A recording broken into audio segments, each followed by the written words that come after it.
They told me to arrive early. Vermont's early winter had settled over the resort like a pearl-hued shroud. The cold bit through my coat, but the real chill came from the eyes waiting for me. Leora Vance stood at the entrance, immaculately styled, her smile as polished as the snow lining the stone steps. She gave me one glance, then let her gaze drop slowly down to my dress. "I see you've chosen to ignore the dress code," she said, voice calm but sharp. "I wore the one you picked," I replied, heart pounding. Her lips curled into something between a smile and a snarl. Cashin, standing a few feet behind her, looked at me, then at his mother, then away. Not a word.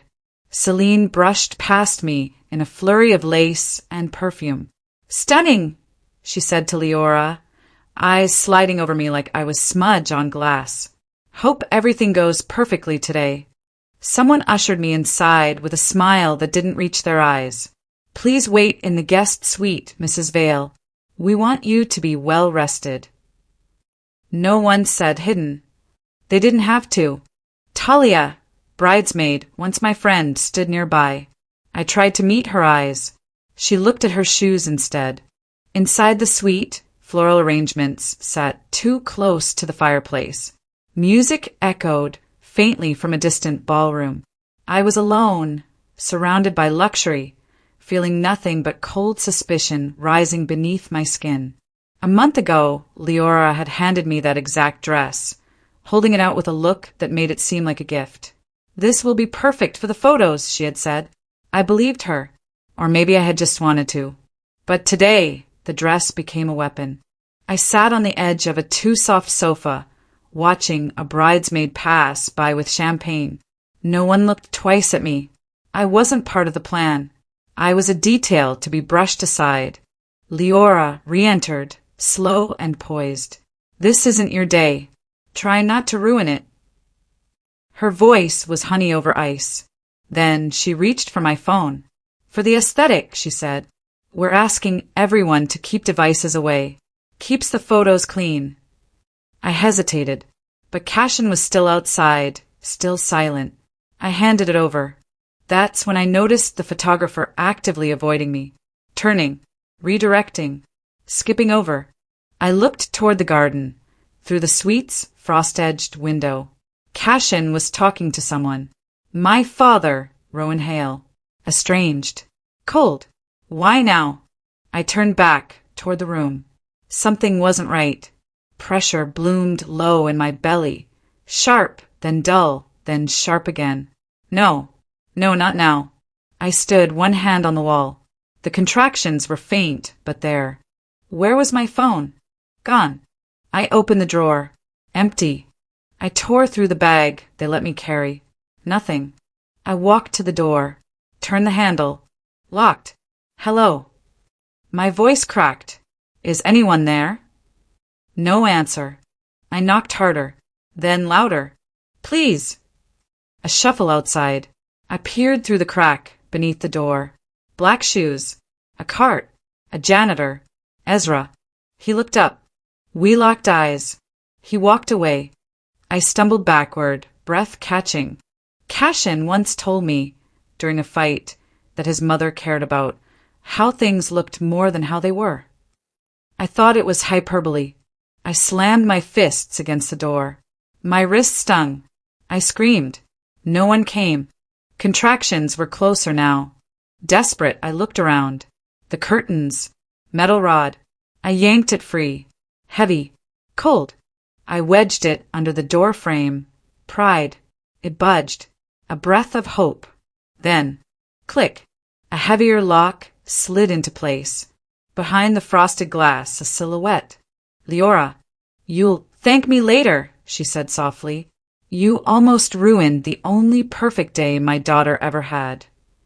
I screamed at her. She walked away. I collapsed to the floor, body convulsing. Outside, violins played a wedding melody. Inside, I was shaking, sobbing. My water broke. I was going into labor. Alone. In a locked room. Without help. Without a phone. Without Cashin. I lay on the cold tile, cheek pressed to porcelain. My breaths came short and fast, my body no longer mine. I won't die here, I whispered to no one. I won't let her win. Have you ever been silenced just to protect someone else's image? What would you have done? Shout louder, or wait for the right moment to strike. Family isn't always safe. Ever learned that the hard way?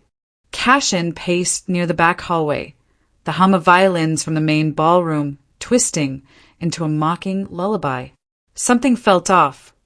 Aria had been gone too long. He looked at the ornate grandfather clock. 42 minutes. She was supposed to be resting, but that word had tasted strange when Leora used it. A thought tugged at him. A note, half-faded, scribbled on the back of one of his father's books. Always watch where love is silenced. He followed the memory down a side corridor toward the estate wing. Dust clung to forgotten portraits and heavy curtains. Inside the old study, something called to him. The bookshelf had always seemed heavier on one side. He ran his hand along the molding and felt a latch. Click. Behind the shelf, a panel buzzed to life. Cashin's heart stopped. A wall of black and white monitors blinked into view. Hidden security feeds. Not public. Not known. Not even to his mother. He scanned the screens, eyes darting, dread climbing. There she was, Aria, collapsed on the bathroom floor, gasping, face twisted in pain, one hand clutching her stomach. The door was locked. She was screaming his name. No sound came through the feed, but he saw the agony, the contractions, the terror. He reached for his phone. Thumb hovered over Leora's number, then froze. Leora. He remembered the dress, the photographer avoiding her, the smile too sharp, the locked door. She knew. He sprinted down the hall. The guest suite door wouldn't budge. He pounded. No answer. Tried to shoulder it open. Locked from the outside. A guard appeared, expression confused. Sir, guests aren't allowed. I'm her husband. I was told she wanted to be alone. She's in labor. Open the damn door. Leora appeared, silk and diamonds gleaming. Cashin, sweetheart. The bride's late. Don't make a scene. He stared at her. You locked her in. She smiled, not denying it. She would have embarrassed everyone. He turned to the guard. Open it. Now. I need confirmation. A bridesmaid walked by, Talia. She glanced at him, then away. Then he saw Matteo, scruffy, adjusting the sound system. Aria's cousin, estranged but present.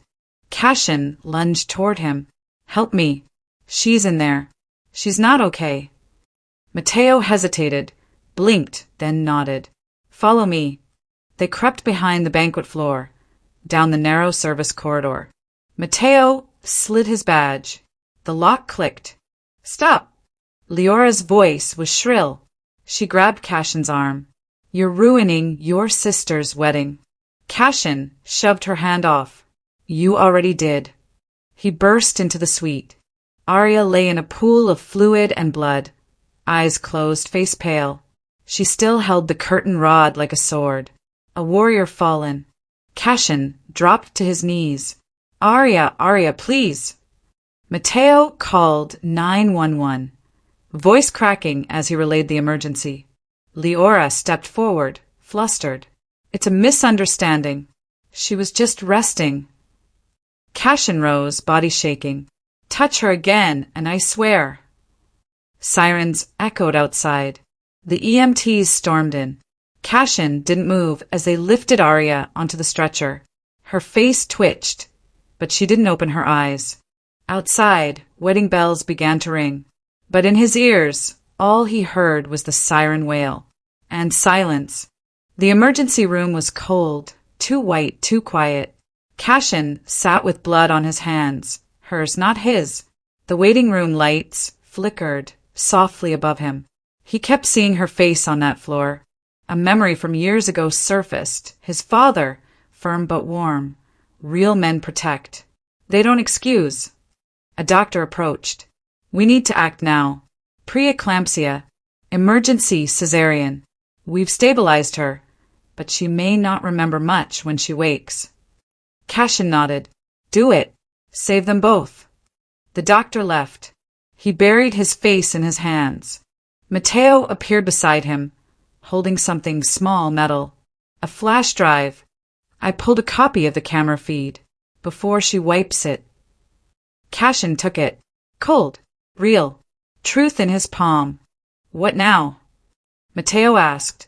Cashin didn't answer. He walked to the hallway, plugged it into the hospital kiosk, watched. Aria screaming. Leora turning the lock. The curtain rod clattering. Cashin clenched his jaw. He thought about peace, about exposure, about how silence could also be betrayal. He whispered to himself, she deserves more than survival. She deserves the truth. Have you ever found out your own mother endangered the woman you love? Is silence still loyalty when it costs someone else their life? Would you choose peace or justice? The first upload was silent, almost casual, Matteo's fingers moving quickly across his keyboard. The footage went to a private server. Cashin received the link and sent it to a single journalist with no signature, no caption. Just, you should see this. The video, titled Trapped While in Labor, spread like gasoline meeting flame. It showed everything. Aria's contorted body on cold tile, the blood, the screams without sound, the unmistakable shadow of Leora locking the door and removing a phone. By sunset, the local station was airing it on a loop. By nightfall, it was national. The backlash was instant. Mothers, nurses, trauma survivors, women's rights groups, everyone reacted. Social media turned into a wall of fury. Cashin's phone buzzed nonstop. Old family friends asked, is this real? How could your mother? Leora's PR team issued a statement about miscommunication and unfortunate timing. She appeared on a radio show, voice poised, calling it a family misunderstanding. Celine, doubling down, tweeted that Aria had weaponized her wound for attention. The internet revolted. At a candlelight vigil held outside the resort, posters read, "Believe mothers, not matriarchs." 2 weeks later, Officer Reed Maddox stood at the edge of a lavish charity gala and called out her name. Leora Vance, you're under arrest. The cameras flashed not for red carpet gowns, but for silver handcuffs. She smiled faintly at first, until she saw who signed the subpoena. The local DA had moved quickly. Endangerment, unlawful imprisonment, obstruction of medical care. Chloe, once family, now distant, had recorded Leora days earlier. In the audio, Leora's voice was crisp. She just needed to disappear for one day. It was enough. Ezra Coleman stepped forward next. The janitor who'd looked away. Given protection, he told the truth. She told me not to listen to the noise. Said it was just nerves. Talia Rhodes posted a video. Makeup gone. Eyes rimmed red. I saw things. I ignored them. I was complicit. I'm sorry, Aria. Cashin stood in court, hand on a Bible, voice steady. I believe my mother endangered my wife knowingly. I was blind, but no longer. And for the first time, Leora didn't speak. Her lawyer did the pleading. She just sat, unmoving, crownless, the queen undone by her own design. Meanwhile, Aria lay in her hospital bed, bandages still tight over her abdomen. The soft sound of the news played in the background. She watched the footage only once. The nurse asked if she wanted to give a statement. No, Aria replied calmly. Silence is my answer. Matteo visited with a small box. Inside, a brass doorknob. Old, worn. I unscrewed it myself, he said. Proof you survived. Aria touched it gently, then tucked it in the drawer beside her journal. Her phone buzzed. Cashin, I'll support the divorce if you want it, but I'll never stop protecting you again. She didn't reply with words, just sent a photo of Elijah, asleep in a onesie that said worth the fight. Then she opened her journal, wrote one line. Let the world scream for me. I have peace now, 1 week later, a lawyer delivered a photo to the holding cell in county lockup. Leora opened it with shaking hands. It was Elijah, bright eyes, tiny fists wearing white. Beneath it, a handwritten note. You didn't break me. You introduced me to myself. Cashin had left the family estate. He sold the cars, the antiques, the paintings, moved into a modest home near Aria's block, close but never too close. He started a nonprofit, the Silent Room, legal help for women caught in quiet wars at home. Aria never attended fundraisers, never made speeches, but every month a donation arrived under the same anonymous name, enough to keep the doors open. And every evening, as the sun dipped behind Vermont's bare trees, Aria walked Elijah through the park. No makeup, no entourage, no camera, just peace. Not victory. Peace. Have you ever learned your silence said more than your scream? Can you forgive someone without ever speaking to them again? What would you do if justice arrived, but love didn't?